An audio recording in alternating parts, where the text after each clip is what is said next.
दर्दनाक वारदात हुई। सरकारी शिक्षक की बेरहमी से हत्या कर दी गई। बाइक से अपने खेत पर शिक्षक जा रहा था, घात लगाकर बदमाशों ने हमला कर दिया। पुलिस मौके पर पहुंची। मृतक बिस्लाई गांव का निवासी था।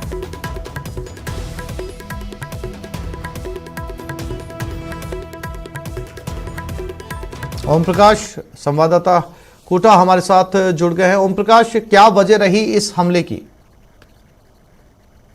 फिलहाल पुलिस और परिजन भी कुछ साफ तौर पे नहीं कह पा रहे हैं, लेकिन बताया जा रहा है कि पुरानी रंजिश बदमाशों ने पाल रखी थी और उसी के तहत जब ये मृतक राजेंद्र मीणा है, जो शिक्षक है, बिसरलई गांव का निवासी है, वो अपने बाइक से खेत की तरफ जा रहा था तो पहले से घात लगाकर बैठे बदमाशों ने धारदार हथियार या अन्य हथियार जो बताए जा रहे हैं उनसे उनको वार कर उनको मौत के घाट उतार दिया। हालांकि हथियार क्या क्या थे इस बारे में भी फिलहाल कोई जानकारी पूरी तरह से नहीं मिल पाई, लेकिन गंभीर घायल अवस्था में वो वहां पड़ा मिला और उसके बाद जब आनन फानन उनको तुरंत अस्पताल पहुंचाया गया, लेकिन डॉक्टरों ने उनको मृत घोषित कर दिया। फिलहाल बुढ़ादी थाना पुलिस पूरी मौके पर पहुंची हुई है और जो SHO रामेश्वर मीणा पूरे घटना की जानकारी ले रहे हैं। सुबह की घटना, अभी फिलहाल परिजन भी मौके पर पहुंचे हैं और जो अस्पताल की मोर्चरी में उनके शव को रखवाया जा रहा है और जो परिजनों की भीड़ वहां मौके पर लगी हुई है। फिलहाल पूरी तरह से उसमें तस्वीर साफ नहीं हो पाई कि कौन कौन आरोपित है, लेकिन परिजनों ने कुछ लोगों के नाम जरूर जो है पुलिस को दिए हैं। फिलहाल ये कहा जा रहा है कि माना जा रहा है कि पुरानी रंजिश के तरह चलते ये राजेंद्र मीणा की जो है हत्या की वारदात को अंजाम दिया है और ये बिसलई माता जी के ये कोई मंदिर के आसपास की घटना है जो बताई जा रही है। फिलहाल जो बुढ़ादी थाना पुलिस है पूरे मामले की जांच कर रही है। जी ओम प्रकाश, इस मामले में कोई गिरफ्तारी? जी गिरफ्तारी फिलहाल नहीं हो पाई। यहाँ तक कि अभी नामजद मुकदमा भी दर्ज नहीं हुआ है क्योंकि ये अभी की घटना है। फिलहाल परिजनों ने कुछ लोगों के नाम जरूर दिए हैं और शव को क्यों की लाया जा रहा है और मामला दर्ज अभी किया जा रहा है। पुलिस का हालांकि मानना है कि जल्द ही कुछ लोगों को डिटेन कर गिरफ्तार कर लिया जाएगा, लेकिन नामजद अभी मुकदमा दर्ज नहीं हुआ। जी, जानकारी के लिए आपका धन्यवाद।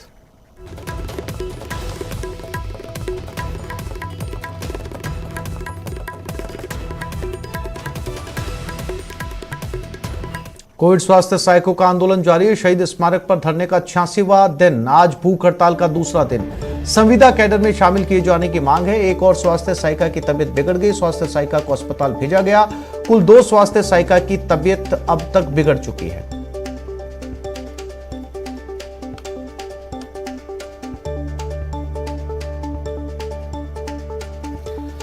तो CHA का धरना लगातार जारी है। 86 दिन बीत चुके हैं, भूख हड़ताल पर बैठे हैं, दूसरा दिन है। 2 लोगों की तबीयत अब तक इसमें बिगड़ चुकी है।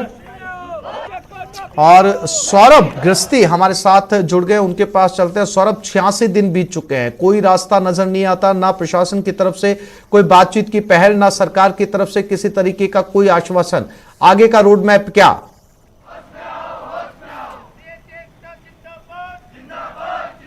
बिल्कुल, देखिए पहले जो है वो सरकार के प्रतिनिधियों से इन कोविड स्वास्थ्य सहायकों की बातचीत जो है वो हुई, लेकिन किसी प्रकार का ठोस आश्वासन नहीं मिला। यही कारण है कि तमाम कोविड स्वास्थ्य सहायक जो है वो लगातार धरना जारी रखे हुए हैं और अड़े हुए हैं कि जब तक उनकी मांगे पूरी नहीं हो जाती तब तक ये आंदोलन जो है वो जारी रखा जाएगा। लेकिन आज भूख हड़ताल भी जो है वो दूसरा दिन है और भूख हड़ताल इन लोगों द्वारा शुरू कर दी गई है और अब ये इन लोगों का कहना है कि जब तक इनकी मांगे पूरी नहीं होगी तमाम कोविड स्वास्थ्य सहायक जो है वो भूख हड़ताल करेंगे और इस भूख हड़ताल के साइड इफेक्ट भी अब सामने आने लग गए हैं।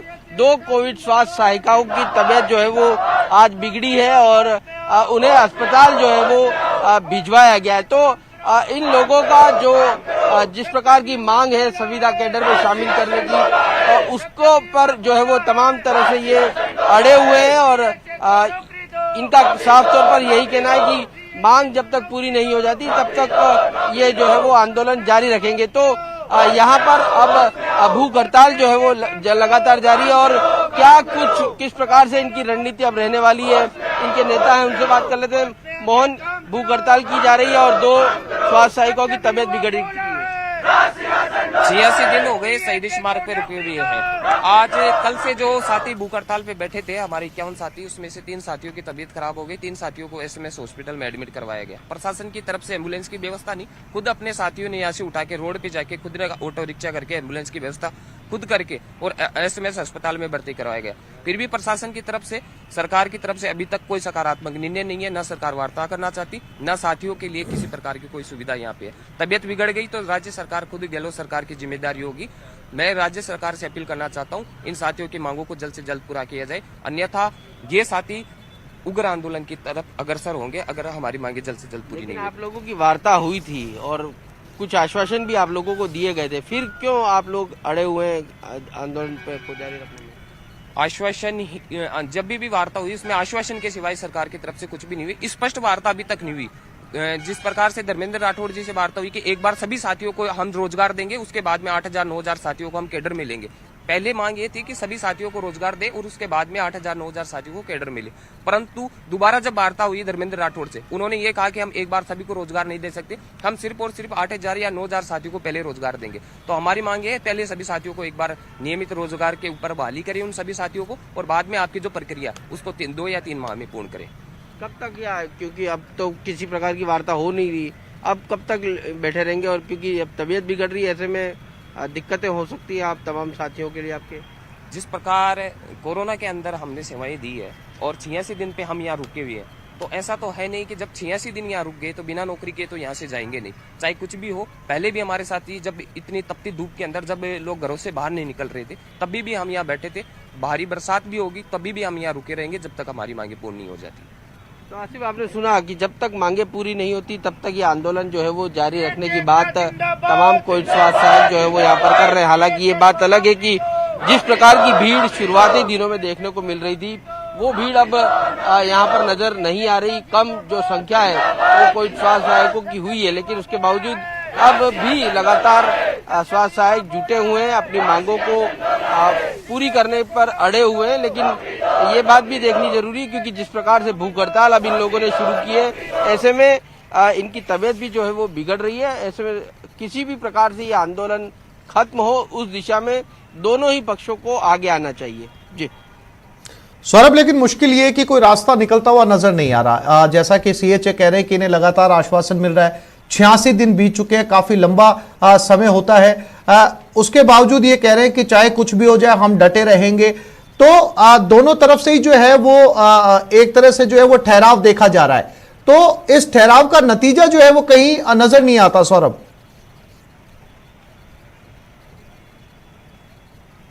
जी बिल्कुल, देखिए जितनी संख्या में ये कोविड स्वास्थ्य सहायक है और उनको जिस लिहाज से कॉन्ट्रैक्ट बेस पर जो है वो नियुक्त किया था, ऐसे में सरकार के ऊपर बाउंडेशन नहीं है कि इनको रखा ही जाए, क्योंकि इतनी बड़ी संख्या में अब इनकी, चूंकि कोरोना काल में इनकी जरूरत थी तो इन्हें लगाया गया कॉन्ट्रैक्ट बेस पे। अब वो जरूरत सरकार को महसूस नहीं हो रही, इस लिहाज से 31 मार्च को इन तमाम लोगों की सेवाएं जो है वो समाप्त कर दी। लेकिन इन लोगों का कहना है कि संविदा पर लगाया था, तो संविदा पर ये अलग अलग जगहों पर नौकरियां छोड़कर यहाँ पर काम करने के लिए पहुंचे थे। अब ऐसे में पुराना जो रोजगार था वो भी इनसे छीन लिया है और नया रोजगार भी सरकार ने छीन लिया। तो दोनों तरफ से इनके सामने मुश्किलें हैं। लेकिन जिस प्रकार की वार्ता हुई और उसमें ये आश्वासन दिया गया था इन्हें कि अगर ये मुख्यमंत्री से मिलते हैं और उसके बाद जो है वो इन्हें धरना समाप्त करना होगा, मुख्यमंत्री इनकी बातों पर जो है वो विचार करेंगे और फिर कोई निर्णय लिया जाएगा। लेकिन ये भी इन लोगों का कहना है कि जब तक इनकी मांग पूरी नहीं हो जाती तब तक ये आंदोलन जारी रखेंगे। तो इस स्थिति में किसी भी प्रकार का समझौता होता हुआ नजर नहीं आ रहा है। जी आसिफ। सौरभ, जानकारी के लिए आपका धन्यवाद। राज्य सरकार कांग्रेस कार्यकर्ताओं पर दर्ज राजनीतिक मुकदमे वापस लेगी। इसकी कवायद भी शुरू कर दी गई है। सीएम गहलोत ने इसे लेकर जानकारी जुटाने के निर्देश भी दिए हैं। देखते हैं इस रिपोर्ट में।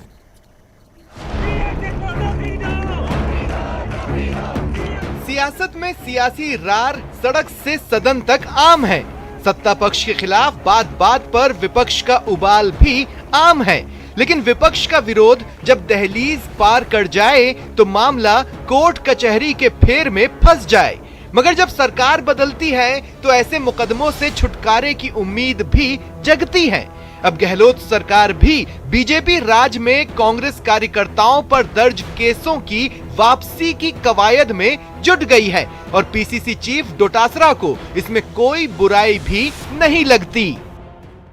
लेकिन हर सरकार जब सरकार बनती है उसके बाद में पूरी जांच प्रक्रिया करवा करके जो ऐसे केसेज होते हैं जो पॉलिटिकल आधार पे होते हैं और गृह मंत्रालय उसको वापस लेने की सहमति प्रदान करता है, उसको हम लोग कोर्ट में वापस लेने की प्रक्रिया में डाल करके उसको काम को पूरा करते हैं। नेताओं और कार्यकर्ताओं पर दर्ज केस वापस लिए जाएंगे। इस दौरान कानूनी रूप से पूरी प्रक्रिया का पालन किया जाएगा। प्रक्रिया होती है और जो मुकदमे वापस लिए जा सकते हैं, जिनकी कानून अनुमति देता है, जिन प्रक्रियात्मक तरीके से जो संभव है, उस तरफ ध्यान रखा जाए। राज्य सरकार के इस फैसले से उन कांग्रेसी नेताओं कार्यकर्ताओं को बड़ी राहत मिलेगी जो अदालतों के चक्कर काट रहे हैं। एक अनुमान के मुताबिक करीब 100 से 150 नेताओं कार्यकर्ताओं पर बीजेपी राज में मामले दर्ज हुए थे जिन्हें वापस लिया जा सकता है। राहत की खबर है, लेकिन फिर भी एनएसयूआई के पूर्व प्रदेश अध्यक्ष कुछ नाराज हैं। एनएसयूआई यूथ कांग्रेस का कार्यकर्ता अभी भी अपने मुद्दों को वापस लेने को लेकर दर-दर भटक रहा है और जबकि भाजपा के बड़े नेताओं को हम मुद्दों को वापस लेने के लिए निमंत्रण दे रहे हैं, तो कहीं ना कहीं कांग्रेस के कार्यकर्ता में, यूथ कांग्रेस के कार्यकर्ता में, एनएसयूआई कार्यकर्ता में एक कांग्रेस की सरकार में होते हुए वो अपने आप को असहज महसूस कर रहे हैं, ठगा हुआ महसूस कर रहे हैं। हालांकि पीसीसी चीफ बीजेपी नेताओं पर दर्ज मुकदमे वापस लेने की खबर को गलत बता रहे हैं, लेकिन कांग्रेस कार्यकर्ताओं को राहत मिलेगी इस पर मुहर जरूर लगा रहे हैं। दिनेश शर्मा, न्यूज़ 18 राजस्थान, जयपुर।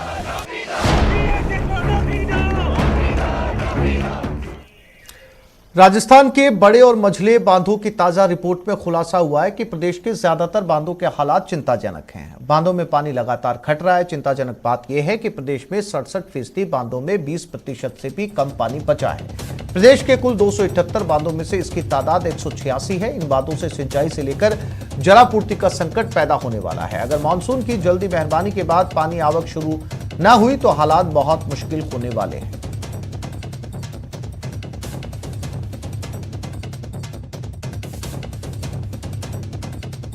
सारे विभाग अगर मिलके साथ करते हैं, अर्बन डेवलपमेंट अर्बन एरियाज़ में करें, ग्रामीण में पंचायती राज के थ्रू, नरेगा के माध्यम से थ्रू तालाब पौंड जितने ज़्यादा से ज़्यादा बनेंगे, जितनी नालियाँ बनेंगी उतनी ही रिचार्जिंग होगी, तो उसका कर रहे हैं। और ग्रामीण जल जीवन मिशन के तहत भी एक प्रोविज़न लिया हुआ है कि जहाँ पे भी जल जीवन मिशन में जो स्रोत बनाए जा रहे हैं उसके लिए उनके पुनर्भरण का प्रावधान हमारे द्वारा लिया गया है। हम लग रहे हैं, विभाग भी हमारी तरफ से कोशिश कर रहा है और विभाग की दूसरे विभागों से भी सामंजस्य करके इस पर कार्रवाई कर रहे हैं कि इसका पुनर्भरण का अधिक से अधिक किया जाए ताकि पानी का रिचार्ज हो पाए। मानसून से पहले तैयार की गई राजस्थान में बांधों में जल भराव की स्थिति की रिपोर्ट में बड़े ही चौंकाने वाले खुलासे हुए हैं। इसके मुताबिक राजस्थान के मंझले स्तर के करीब 67% बांध करीब सूख चुके हैं। बड़े जो बांध हैं जिनमें बीसलपुर जैसे बांध भी शामिल हैं, उनकी स्थिति भी बहुत ही चिंताजनक होती जा रही है। ज़्यादातर बांधों में 20% से भी कम पानी है, जबकि जो छोटे स्तर के बांध हैं उनमें करीब 467 बांधों में से 400 के करीब बांध सूख चुके हैं। ऐसे में राजस्थान के हालात अगर अच्छा मानसून नहीं आते हैं तो बहुत ही चिंताजनक हो सकते हैं। फिलहाल ज़रूरत है कि राजस्थान में बांधों को लेकर के तमाम जिम्मेदार विभाग संवेदनशीलता बरतें और गंभीरता के साथ में ऐसे बांधों के कैचमेंट इलाके से अतिक्रमण हटाएं जहां पर बरसात होने के बावजूद भी पानी नहीं पहुंच पा रहा है। कैमरा पर्सन दिलीप चेची के साथ में अरबाज अहमद, न्यूज़ 18 के लिए जयपुर से। जैसलमेर में बरसात का दौर शुरू हो चुका है। शहर के नाले और नालियां जगह जगह से कचरे से अटी पड़ी हैं। ऐसे में बुधवार की बरसात के बाद नाले ओवरफ्लो हो गए। सड़कों पर भी 2.5 फीट तक गंदे पानी की नदियां चलने लगी। न्यूज़ 18 राजस्थान ने इस मुद्दे को प्रमुखता से उठाया। खबर चलने के बाद नगर परिषद प्रशासन हरकत में आया। प्रशासन ने नालों की सफाई के लिए टीमें लगा दी। हालांकि सफाई कर्मियों को आवश्यक उपकरण नहीं दिए गए, जिससे उनकी जान जोखिम में।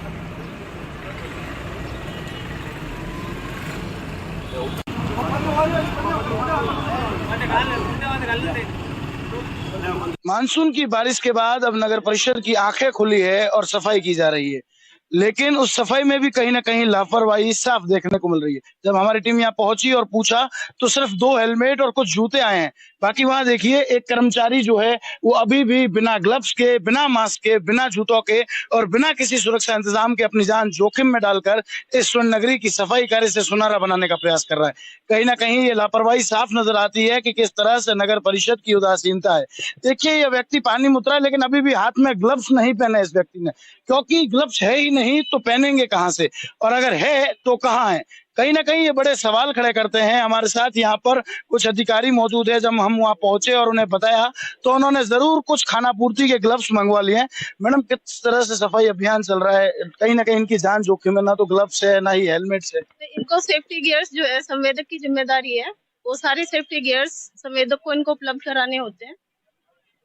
सारे जो कर्मचारी वो संवेदक के हैं, क्या कोई कर्मचारी नगर परिषद का नहीं है? और है तो इन्हें पाबंद क्यों नहीं किया जाता? नहीं, सेफ्टी के लिए पाबंद किया जाता है। हम हमेशा ठेकेदार को नोटिस के जरिए भी पाबंद करते हैं कि वो सेफ्टी गियर पहने।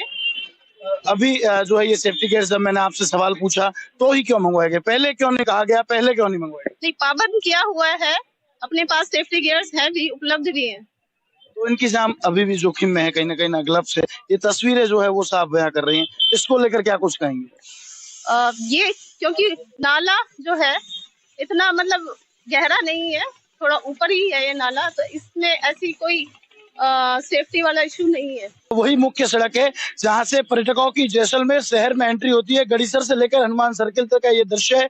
कहीं पानी इकट्ठा हो रहा है, कहीं गड्ढे हैं, तो कहीं सफाई की व्यवस्था नहीं है। नियमित सफाई के दावे करने वाली अब ये नगर परिषद इन कचरे के साथ गंदगी में लिप्त है। न जाने क्यों इस तरह की लापरवाही बरती जाती है, क्योंकि इन लोगों की, सफाई कर्मियों की, जो इस जैसलमेर को, हमारे शहर को सुनहरा बनाने के लिए अपनी जान जोखिम में डालते हैं, सफाई करते हैं, कम से कम उन्हें सुरक्षा उपकरण तो पहुंचने ही चाहिए। अधिकारी ठेकेदार पर जो है वो दावे कर रहे हैं कि ठेकेदार की ये व्यवस्था होनी चाहिए, लेकिन अधिकारी वहां मौजूद है, वो क्या कर रहे हैं? सबसे बड़ा सवाल, क्या ये सुनहरा जैसलमेर सुनहरा रह पाएगा? श्रीकांत व्यास, न्यूज़ 18, जैसलमेर। साफ सफाई जहाँ पे नहीं होते वहीं पे बीमारियां होती है, और जिसमें कि सफाई कर्मी है वो तो सीधे तौर पे ही साफ सफाई जब करते हैं तो वो गंदगी और जिसमें बैक्टीरिया और जिसमें वायरस है जो ये सब जो होते हैं उनके सीधे संपर्क में आते हैं। अगर वो साफ सफाई नहीं रखते हैं, प्रिकॉशन नहीं रखते हैं, अपने जो भी उनको एक साफ सफाई करते समय, नालों की इनकी सफाई करते हुए अगर वो अपनी सुरक्षा के लिए अगर वो नहीं रखते हैं, तो निश्चित तौर पे उनको जो गंदगी से जो बैक्टीरिया उनके नाखूनों में, उनके पैरों में, शरीर के जो भी त्वचा है उसके थ्रू अंदर जाने के चांसेस रहते हैं। और निश्चित तौर पे जो भी श्वसन के थ्रू तो वायरसेज और बैक्टीरिया जाते ही है। अगर वो नहीं यूज कर रहे हैं, फेस मास्क यूज नहीं करते हैं, और अगर उस या ग्लव्स यूज नहीं करते हैं, तो निश्चित तौर पे उनके